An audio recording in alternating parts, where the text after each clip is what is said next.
And hello people, welcome to my Microsoft Excel School Academy. This is the course for beginners and intermediate users.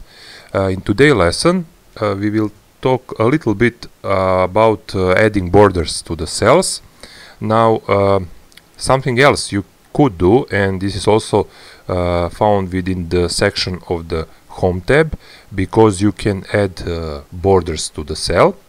Now I got my title. Well, what I want to do now is I want to put a nice border, just a bottom border here at the bottom of this title.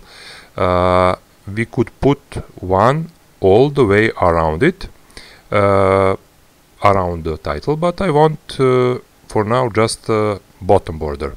There, it will be something like a nice thick border. So I'm going to select from B2 to G2 cell, because I want to put border across all of those cells here. I will go to Home tab.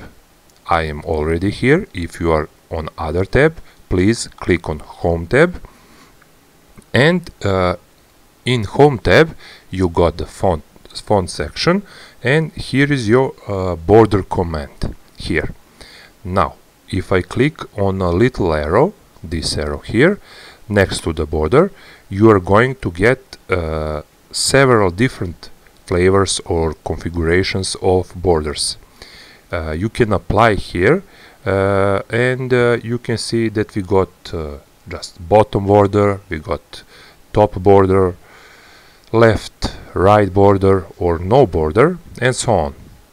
So I'm going to grab the thick button border, and thick button border. Here it is, and just click and click somewhere else, and as you see, our title get this border, and this give a little things about this presentation of the whole table.